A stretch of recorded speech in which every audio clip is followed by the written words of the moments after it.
સાહેબ ખાસ કરીને જે એક અરજી આવી છે સીએમઓ સુધી ગઈ છે, માનવ અધિકાર પંચે તપાસના આદેશ આપ્યો, એમાં તમારા નામનો ઉલ્લેખ કરવામાં આવ્યો છે. તમારી દ્રષ્ટિએ હકીકત શું છે? આ વિદ્યાર્થીઓ આ ભવનમાં અભ્યાસ કરે છે કે શું છે? તમારી પાસે કઈ આ વિગત આવી છે કે શું? આ વિગત મારી પાસે આવી છે કે આવો એક પ્રકારનો પત્ર છે ઓફિશિયલ અર્થશાસ્ત્ર ભવનને કે મને હજુ સુધી પત્ર મળ્યો નથી.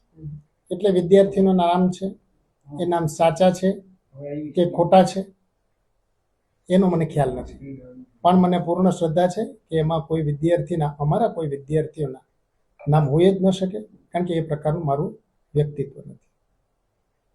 સર, જે યુનિવર્સિટી પાસ સામેથી તમને કોઈ આ બાબતે પૂછવામાં આવશે તો તમે સહયોગ આપશો? બિલકુલ, યુનિવર્સિટીનો હું કર્મચારી છું. આ તો મારે સંલગ્ન બાબત છે, પણ મારે સંલગ્ન બાબત ન હોય તો પણ યુનિવર્સિટીની બાબતમાં મારો સહયોગ જ હોય છે, અને મારો આમાં સહયોગ એટલા માટે જ રહેશે કે જલ્દીથી જલ્દી આ મેટર પૂરી થાય તો મને મારું આ કષ્ટ પૂરું થાય. સાહેબ, જેમાં આક્ષેપો જે રીતના થયા છે તેને લઈને તમારું શું માનવું છે? આ પ્રકારે કોઈ વર્તન કે આવી કોઈ પ્રવૃત્તિ તમારી દ્રષ્ટિએ શું કેવું છે? આ અરજી કરવામાં આવી છે તેની પાછળનું તમારી દ્રષ્ટિએ શું કારણો લાગે છે? અત્યાર સુધી જે મને જાણવા મળી છે અને ન્યૂઝપેપરમાં છે, એમાં બે બાબતો છે કે પરીક્ષામાં માર્ક વધારવા. સૌને ખબર હોય કે પરીક્ષામાં નામ નહીં, સીટ નંબરની પણ ઓળખ નથી થતી, એટલે કે પરીક્ષામાં પૂર્ણ ગોપનીય હોય, એટલે કે કોઈ એક્સ વ્યક્તિને કોઈ વાય વ્યક્તિને માર્ક આપવા વધારે એ શક્ય હોતું નથી. ને બીજી વસ્તુ, એ તો શક્ય નથી હોતું ને બિલકુલ મારી એવી પ્રવૃત્તિ પણ નથી, એવો મારો સ્વભાવ પણ નથી, અને કોઈ શિક્ષકનો એવો હોય જ નહીં. બીજી બાબત છે એમાં દ્વિઅર્થી વાત બોલવાની. કોઈ પણ સ્થળે, જાહેર સ્થળે, ક્લાસમાં કે ક્યાંય પણ વાણી વર્તન વિવેકની મને પૂર્ણ ખબર છે.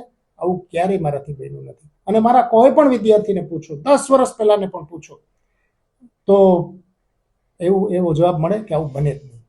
એટલે ટૂંકમાં મને જે સમાચાર મળ્યા છે કે અરજી થયેલી છે એમાં આ પ્રકારના છે, એ આક્ષેપો પાયાવિહોણા છે.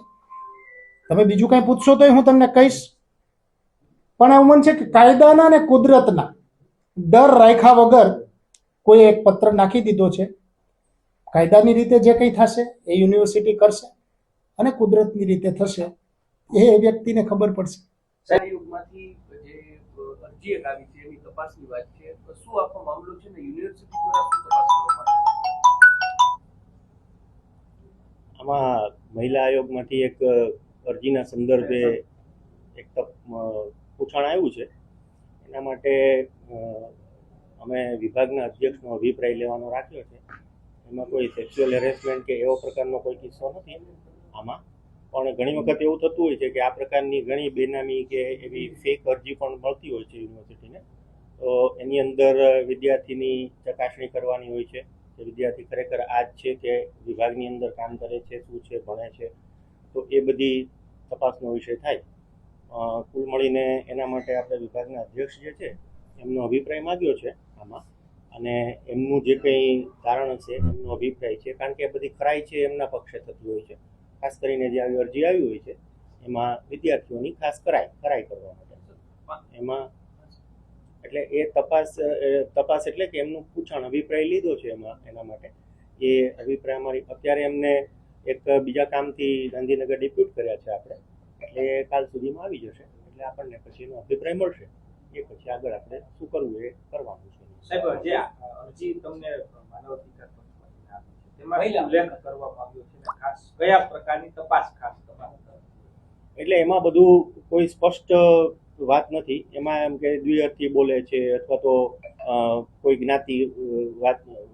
જ્ઞાતિવાળા કોઈ શબ્દોનું ઉચ્ચારણ કરે છે, આ પ્રકારનું છે. પરંતુ મૂળ વાત જે છે ને એમાં એવું છે કે અડધા પત્ર, પોણા પેજનું કાગળ છે, એમાં અરજી છે. એમાં નીચે જે સહીઓ છે એ સહીઓ આમ જોઈએ તો પ્રાથમિક દ્રષ્ટિએ કોની છે એની ખરાઈ સૌથી પહેલા કરવી પડે અરજી માટે, કારણ કે આ પ્રકારની અરજીઓ જે છે એ આવતી રહેતી હોય ઘણી વખત યુનિવર્સિટીની અંદર, અને એનું અમારા લેવલે તપાસને બધું અમે કરતા હોઈએ છીએ. એટલે આ એ પ્રકારની અરજી છે.